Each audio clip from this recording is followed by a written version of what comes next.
नमस्कार, आप देख रहे हैं मनी गुरु। मैं हूं स्वाति रायना। अब आपके लिए किसी फंड को समझकर उसमें निवेश करना और आसान होगा। दरअसल सेबी ने स्कीम इंफॉर्मेशन डॉक्यूमेंट को और सरल नए नियम जारी कर दिए हैं, जिसमें स्कीम की fact sheet, riskometer, top holding आदि बस एक वेब लिंक पर क्लिक करके उपलब्ध होंगे। तो चर्चा करेंगे क्या होगा इन नियमों का, निवेशक हम बताएंगे अब और कैसे करें। हमारे साथ इस पर बातचीत करने के लिए दो खास एक्सपर्ट्स हैं। परिचय करा देते हैं। मृन अग्रवाल, फाउंडर फिनसेफ, और फाउंडर फिनफिक्स। मृन और प्रबलीन दोनों का बहुत स्वागत करते हैं मनी गुरु के आज के इस खास कार्यक्रम में। सबसे पहले जरा जानना चाहेंगे, क्या ये सेबी का नया नियम है जिसको 1 अप्रैल 2024 से लागू करने की पूरी तैयारी है? कैसे स्कीम को समझना थ्रू स्कीम इंफॉर्मेशन डॉक्यूमेंट ज्यादा आसान हो सकता है इन्वेस्टर्स के लिए?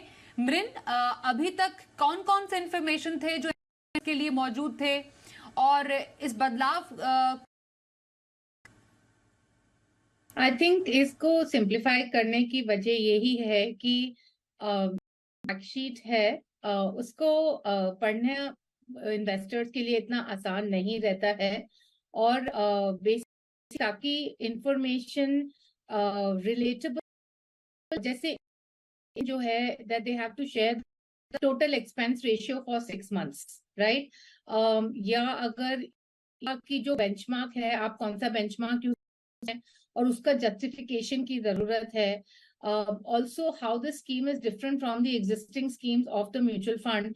तो ये सब बहुत इंपॉर्टेंट एस्पेक्ट्स हैं। टीचर्स को थोड़ा इंफॉर्मेशन देंगे जिसके थ्रू वो डिसाइड कर सकते हैं कि इनको इस फंड में निवेश करना है कि नहीं। बिल्कुल। और ये इन्वेस्टर्स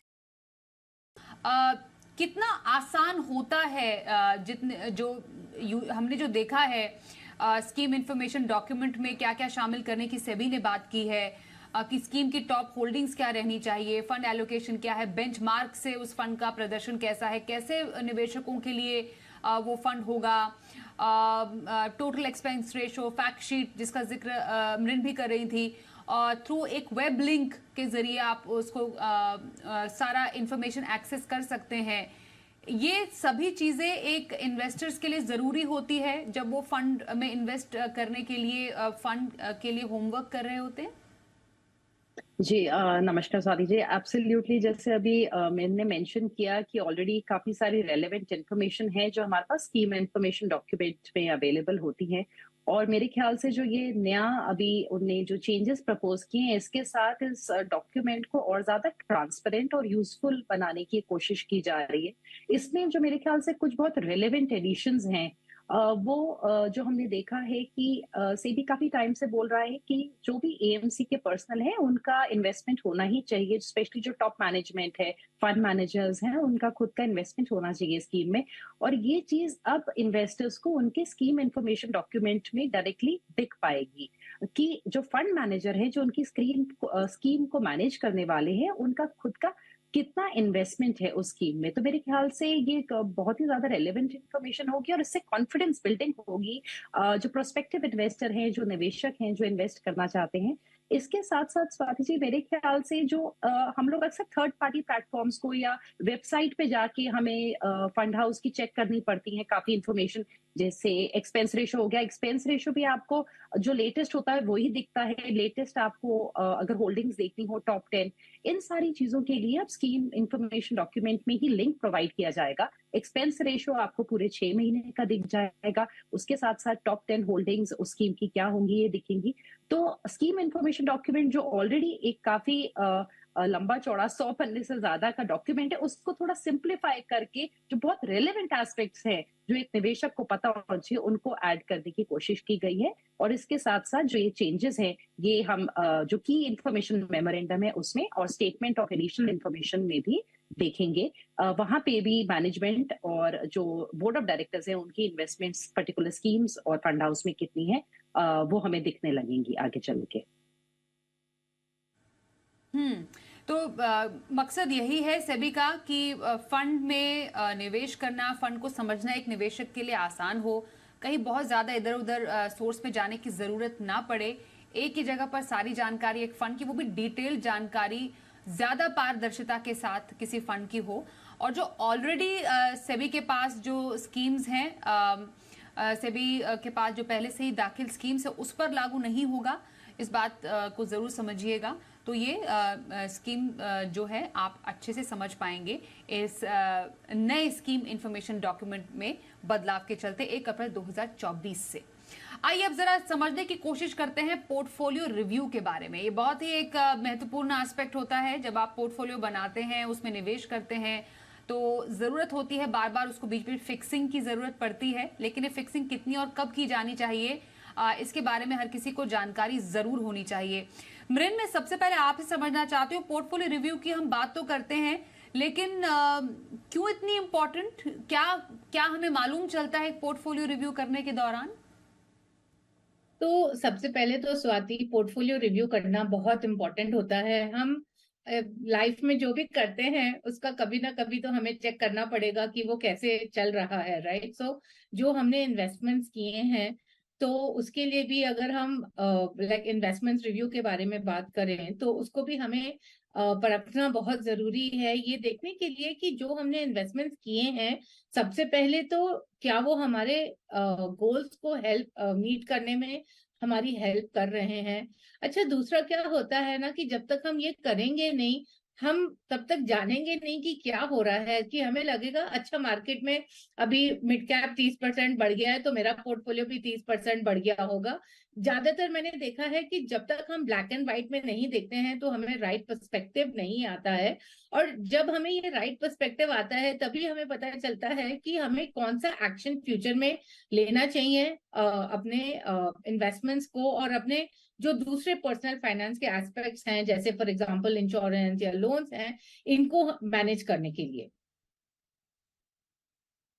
बिल्कुल। तो कई ऐसे चीजों के बारे में पोर्टफोलियो रिव्यू के दौरान पता चलता है, जैसे कि एक बहुत ही इंपॉर्टेंट एस्पेक्ट है प्रबलीन, कि हम एक लक्ष्य के आधार पर निवेश करते हैं, लेकिन कई बार हमारा लक्ष्य ही बदल जाता है, कई बार हम लक्ष्य के बेहद करीब चले जाते हैं, या अचीव भी हो जाता है लक्ष्य। तो ये एक इम्पॉर्टेंट पैरामीटर है समझने का कि आपको उस समय पोर्टफोलियो रिव्यू करने की जरूरत है। तो कैसे हम समझें कि आपका जो गोल है और इन्वेस्टमेंट पोर्टफोलियो है वो आपस में मेल खा रहा है कि नहीं? जी। बिल्कुल, मेरे ख्याल से हमने जब कोई भी एक फाइनेंशियल प्लानिंग की और गोल सेटिंग की है, स्वाति जी, हम एक लक्ष्य को लेके चल रहे हैं कि मान लीजिए हमें आज से 10 साल बाद एक स्पेसिफिक अमाउंट की ज़रूरत है और उसके लिए हमने कोई निवेश शुरू किया। और इसके अलावा हमारे फाइनेंशियल प्लान के बहुत सारे हिस्से होते हैं जिसके लिए हम इन्वेस्टमेंट्स कर रहे हैं, बाकी एस्पेक्ट्स का ध्यान रख रहे हैं कि हमारी कितनी सैलरी आ रही है, हमने कितनी सेविंग की है, हमारे ऊपर लोन्स कितने हैं। इन सारी एस्पेक्ट्स का हम ध्यान रख के अपनी निवेश को करते हैं। जब तक हम इन चीज़ों को रिव्यू नहीं करेंगे, तब तक जो एक लिंक है हमारी इन्वेस्टमेंट्स और हमारे गोल्स के बीच में, वो बैठेगा नहीं। मान लीजिए कि हमने अपनी गोल सेटिंग की है और हमें लगता है कि हमें अपने बच्चे की इन्वेस्टमेंट के लिए 15 साल बाद आज की डेट में 40 लाख रुपए चाहिए। तो अगर हम इन्फ्लेशन जोड़ें, एजुकेशन इन्फ्लेशन 8% पे, यानी कि हमें 15 साल बाद करीबन 1.26 करोड़ चाहिए होगा। अब ऐसा हो सकता है कि आपका एक सेकंड चाइल्ड हो, जब आपने पिछली बार अपने गोल सेटिंग की थी, फाइनेंशियल प्लानिंग की थी, अब आपका सेकंड चाइल्ड हो, तो आज से 18 साल बाद शायद आपको एक और गोल सेट करने की जरूरत है और उसके लिए आप कितना इन्वेस्ट करें। और रिव्यू के दौरान ही हमें ये पता चलता है कि क्या हमने सही निवेश कर रखा है या नहीं कर रखा है। सेम गोल को अचीव करने के लिए अगर हमने सारा पैसा अगर फिक्स्ड इनकम में डाला होगा, तो मान लीजिए हमारी इन्वेस्टमेंट की रिक्वायरमेंट करीबन 35 से 36 हजार रुपए महीना बनती है। पर यही अगर हम नहीं कर पा रहे हैं और अब हम थोड़े से कंस्ट्रेंट में है कि हमें एक अपने सेकंड चाइल्ड के लिए भी इन्वेस्टमेंट करनी है, तो वहां पे मेरे ख्याल से स्वाति जी, अगेन रिव्यू करके हमें ये पता चल सकता है कि अगर हम इक्विटी को चूज कर ले एज एन एसेट क्लास, तो सेम गोल को अगर हम एक 12% के रिटर्न्स पे ले, तो हम 25,000 की इन्वेस्टमेंट से पूरा कर पाएंगे। यानी कि एक लगातार प्रोसेस है, क्योंकि जीवन के साथ साथ हमारे फाइनेंसेस बदलते रहते हैं, हमारी इनकम चेंज होती है, हमारे एक्सपेंसेस चेंज होते हैं और इतने सारे लाइफ इवेंट्स आते हैं। जब तक हम इन दोनों चीजों को लेके साथ साथ इनका रिव्यू टाइमली नहीं करेंगे, साल में एक बार तो डेफिनेटली और साल में 2 बार भी किया जा सकता है, डिपेंडिंग ऑन कि आपकी लाइफ के कितने चेंजेस हुए हैं, आपको लगता है तो ट्वाइस अ ईयर भी कर सकते हैं। और इससे आप भटकेंगे नहीं, आपकी इनएफिशिएंसी नहीं आएगी पोर्टफोलियो में और ऑप्टिमल यूटिलाइजेशन ऑफ रिसोर्सेज हो पाएगा जो भी आपके पास है अपने गोल्स की तरफ। मृन, पोर्टफोलियो रिव्यू करते टाइम आइडियली चेक क्या क्या करते रहना चाहिए?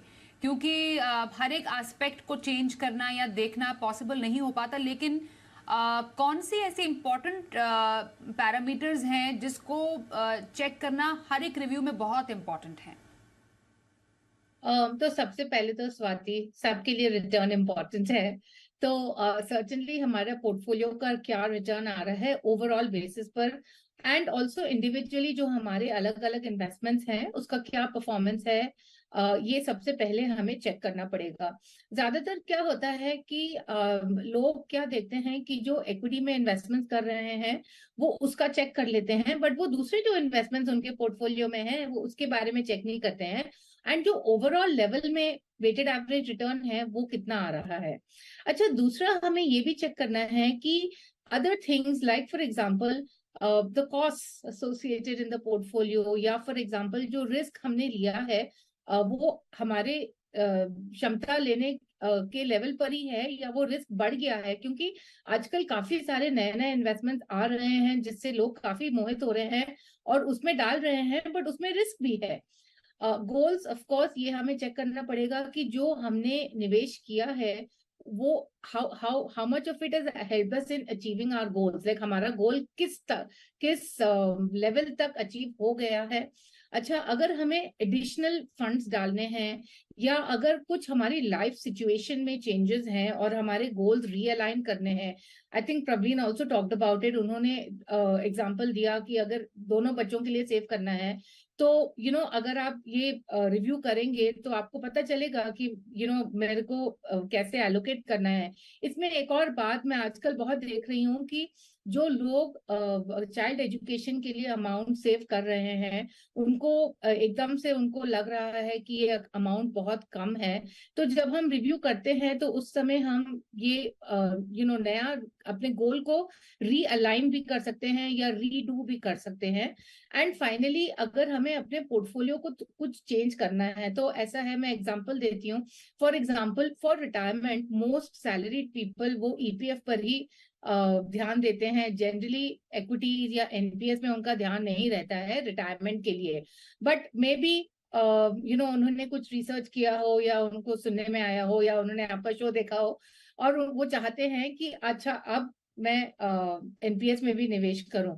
तो जब पोर्टफोलियो रिव्यू करते हैं तो हम अपना एसेट एलोकेशन कैलकुलेट करते हैं, तो उस बेसिस पर फिर वो और ये भी डिसाइड कर सकते हैं कि हमें कैसा एलोकेशन रखना है और ये इक्विटी एलोकेशन बढ़ाना है कि घटाना है। तो बहुत सारी चीजें आती हैं, बट मेन तीन यही होती हैं कि हमें हमारा रिटर्न, हमारे इन्वेस्टमेंट्स कैसा कर रहा है, हमारा पोर्टफोलियो कैसे परफॉर्म कर रहा है, हमारा एसेट एलोकेशन क्या है, इसको चेंज करने की जरूरत है या नहीं अपने लाइफ सिचुएशन के ऊपर, और किस हद तक हमारे गोल्स हमने अचीव किए हैं। और इसमें एक इम्पॉर्टेंट एस्पेक्ट है जिसकी अब से हम थोड़ी देर में चर्चा करेंगे कि खराब फंड का किया क्या जाए। अब आप जब पोर्टफोलियो रिव्यू कर रहे हैं तो आपको जरूर ये नजर आता होगा कि कुछ ऐसे फंड है जो परफॉर्म ही नहीं कर रहे हैं, बहुत टाइम से परफॉर्म नहीं कर रहे हैं। तो कितना इंतजार करना चाहिए एक खराब फंड से एग्जिट करने का, और क्या वाकई एग्जिट करना चाहिए, एग्जिट स्ट्रैटेजी क्या हो। तो आपके पोर्टफोलियो में कोई स्कीम या फंड खराब प्रदर्शन लगातार दे रहा है तो आपको करना क्या है उस फंड का, इसको समझना बेहद जरूरी है। प्रवीण वाजपेयी, मृन अग्रवाल से हम खास बातचीत कर रहे हैं। प्रवीण, कोई फंड खराब प्रदर्शन कर रहा है तो कितना आइडियल इंतजार किसी को करना चाहिए, क्योंकि कई लोग तो छोटे से छोटे अवधि के खराब परफॉर्मेंस से भी घबरा जाते हैं और उनको लगता है कि अभी तो मैंने पिछले महीने ही एक नया फंड लिया था, 3 महीने हो गए, 6 महीने हो गए, ये तो इतना अच्छा फंड था लेकिन क्यों अच्छा प्रदर्शन नहीं कर रहा है। तो क्या बस इतने से ही अपना डिसीजन बना लेना चाहिए या फिर कुछ इंतजार और?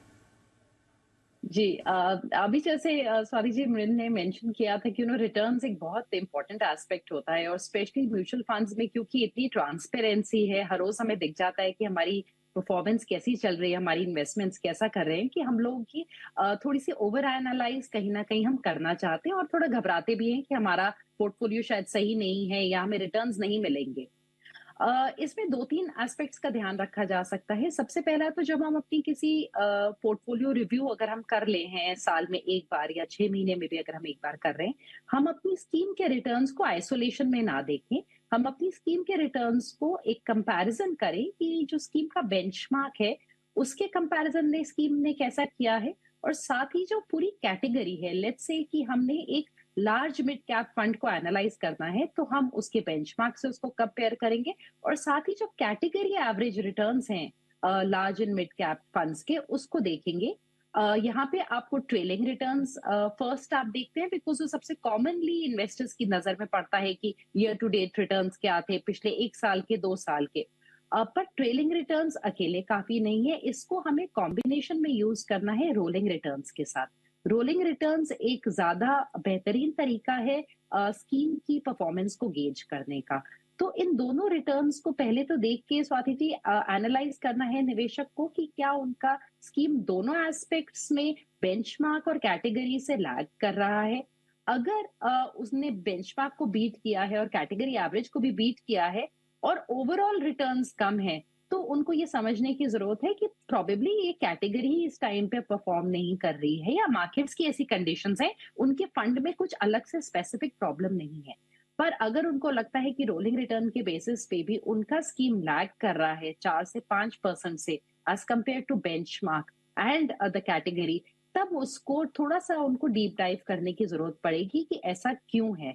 और ऐसा आज अगर उन्होंने चेक किया, हम मानते हैं अक्टूबर 2023 नवंबर 2023 में, तो उसको एक बार वापस देखें मार्च में और चेक करें कि क्या कोई चेंज है परफॉर्मेंस में। यानी कि आपको करीबन 2 से 3 क्वार्टर्स जो है, यानी कि 6 से 9 महीने का वक्त तो डेफिनेटली देना ही है बिफोर आप कोई डिसीजन लें। और उसके बावजूद एक जो एडिशनल चीज है कि आपको यहाँ रीजन फॉर अंडर परफॉर्मेंस समझने की जरूरत है। अगर कोई कन्विंसिंग रीजन है जिसकी वजह से स्कीम ने अंडर परफॉर्म किया है, तो उसको कंटिन्यू रखा जा सकता है। वरना अगर ऐसा कुछ नहीं है, देन स्वाति जी वहां पे एक रीजन बन सकता है पोर्टफोलियो में उस स्कीम को एग्जिट करने का। बट एकदम से ट्रेलिंग रिटर्न्स देख के ये डिसीजन इन्वेस्टर्स ना लें। और सेकंड जो यहाँ पे मैं एक बात बोलना चाहूंगी कि मार्केट्स कई बार बहुत टायरिंग होती हैं। हमने इस साल में हमने रिटर्न्स अच्छे देखे हैं ओवरऑल, पर उससे पहले हमने मार्केट्स को बहुत ही फ्लैट देखा है। इसलिए जब इन्वेस्टर्स इक्विटी में आ रहे हैं, तो उनको अपनी एक्सपेक्टेशंस को सही तरीके से सेट भी करना है। अभी एम्फी ने ही रिसेंटली बोला है कि आपको 10 इयर्स का एक एवरेज रिटर्न देख के चलना है कि स्कीम्स में उस कैटेगरी ने क्या दिया है। अगर आप वो देख के चलेंगे कि भाई आपको 12 से 14% या 12% का रिटर्न मिल सकता है, तो स्वाति जी उससे एक बेटर एक्सपेक्टेशंस की सेटिंग हो जाती है। आप 30% के रिटर्न्स एक्सपेक्ट नहीं कर रहे हैं, तो उस चीज का भी गौर देते हुए ही निवेशक एक पहली बात इन्वेस्ट करे और रिव्यू में भी इस चीज का ध्यान रखें। बिल्कुल। और ये फंड वीड आउट करते समय मृन, कई बार हमें ये रियलाइज होता है कि हमने एक्चुअली काफी ज्यादा कंसंट्रेशन कर लिया। यूजुअली कंसंट्रेशन रिस्क एक बहुत बड़ा खतरा पोर्टफोलियो के लिए होता है।